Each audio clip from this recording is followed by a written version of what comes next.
친구들이 축하 파티나 생일 축하송 안 해주나요? 그거는 업무적인 걸 떠나서 사람이 살아가는 세상입니다.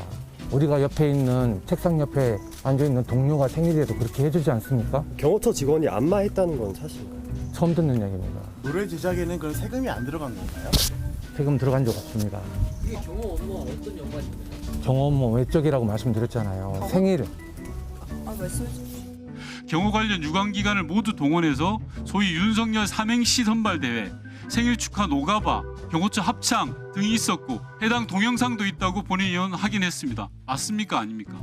부속실 환심을 사기 위해서 관저에서 키우는 반려견들 옷을 경호관들이 구입하게 했다는 거예요. 에? 김성훈 차장이 경호관들한테 지시를 해서 반려견 옷 사오라고 했다고요? 그런 셈이죠. 윤석열 대통령 부부는 지난 2023년 8월 초 여름 휴가를 떠났습니다. 경남 진해 해군기지에서 1박 2일, 이어 거제 저도에서 3박 4일을 보냈는데요. 추미애 민주당 의원은 이때 김건희 여사가 해군 함정을 사적으로 이용했다는 의혹을 제기했습니다. 당시 거제 저도에 머물렀는데 김건희 여사가 군 함정을 불러서 지인들과 해상 술 파티를 열었다는 의혹입니다. 노래방 기계까지 빌려다가 군 함정에서 술 파티를 벌였다고 하고 지인들 보라고 과거대교에서 폭죽놀이까지 했다고 합니다. 동네 사람 다 알겠죠? 이런 일정을 주도한 사람은 바로 지금 버티고 있는 경호 차장 김성훈이라고 알려져 있습니다. 얼마나 신나게 즐겁게 놀았는지 김건희는 이렇게 좋은 시설이 있는지 몰랐다. 앞으로 자주 와야 되겠다 이렇게 얘기하고 당시 참석한 제독이 전했습니다. 국가기관이 이래서야 되겠습니까? 김건희는 놀이개입니까 군이? 가결되었음을 선포합니다. 계엄 사태 11일 만에 윤석열 전 대통령의 직무가 정지됐습니다. 경찰과 검찰, 공수처가 내란 혐의 수사에 경쟁적으로 나섰고 지난 1월 15일 공수처가 2차례에 걸쳐 체포영장 집행을 시도한 끝에 윤 전 대통령을 체포했습니다. 총 가지고 다니면 뭐 하냐? 그런 거 막으라고 가지고 다니는 건데 라는 취지로 김 여사가 한 말을 경호처 직원들이 들었다면 또 마음 같아서는 이재명 대표를 쏘고 나도 죽고 싶다는 취지의 말도 했고 김 여사의 질책을 들은 경호처 직원이 놀라서 이 내용을 상부에 보고한 걸로 알려졌습니다.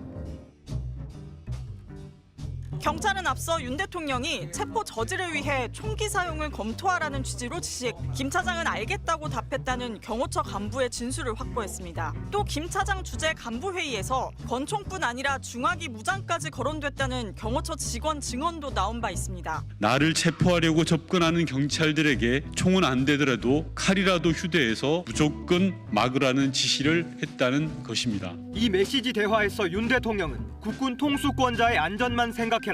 경호구역을 완벽하게 통제하라고 했고 김 차장은 숭고한 임무를 위해 충성을 다하겠다. 직원들에게 주지시키겠다고 답했다고 알려졌습니다.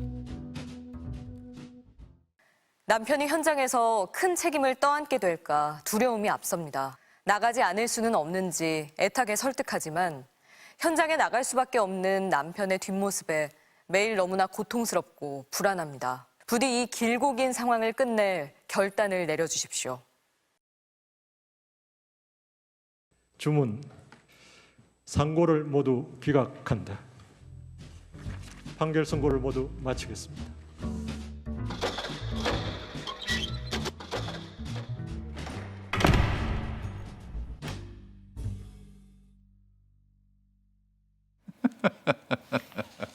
예, 어제 윤석열이가 징역 7년이 확정됐습니다. 이제 플러스 알파, 플러스 무한대 리미트, 플러스 7. 리미트. 그렇죠. 예.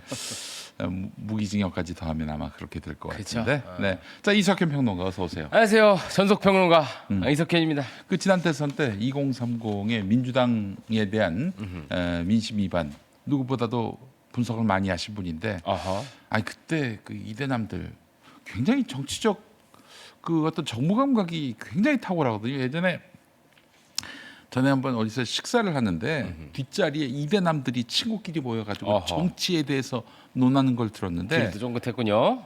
그때 멘붕이 왔어요. 왜? 그 전에는 좀 무시했거든요. 니들이 뭘 알아 이거였는데 와 세상에 이게 70년대 정치인까지 소환을 시키는 거야. 어허. 그 진짜 정치 초고관여층 청년들이어서 이 친구들이 2022년 때 윤석열을 선택한 것도 마냥 무시할 만한 일은 아니다라는 생각을 했었는데 그 내란 때는 어땠을까요? 그들이 윤석열을 선택했다. 민주당이 너무 싫었어. 문재인이 너무 싫었어. 그래서 이재명 대신 윤석열을 선택했다. 윤석열? 아 당시 그 여론조사 높아진 거? 네, 그렇죠. 그쵸. 2022년 대선 때. 그러니까 저는 제가 자주 말씀드리는 게 그 옛날 운동권 학생들이 전두환 박정희 정권 군사독재 정권이 너무 싫어서 김일성 주체사상 공부했잖아요. 아, 그 마음이에요. 그 마음이다. 그러니까 그때 당시 이제 북한 그 정권은 더 정통성이 있다고 생각하기도 했고 심지어 어허. 항일 투쟁을 제대로 한 뭐 그 반민족 행위자들 처벌도 했던 막 이런 식으로 했는데 또 이 미국과 맞서고 그러니까 그런 정서라고 생각하시면 될 것 같아요. 그게 원래 현대 정치에서 사실 민주 진영 지지자들도 비슷한 게요. 누가 더 싫은가가 더 중요합니다. 요즘은. 어떤 선택을 할 때, 예. 그러니까 최악을 막자 이런 투표를 많이 하기 때문에 저 친구들 입장에서는 자신들에게 중요한 의제들, 뭐 문화 전쟁이나 부동산 문제 이런 거에서 가장 못되게 했던 자기네들 입장에서 가장 미운 상대를 어떻게 하면 끌어내릴 수 있을까?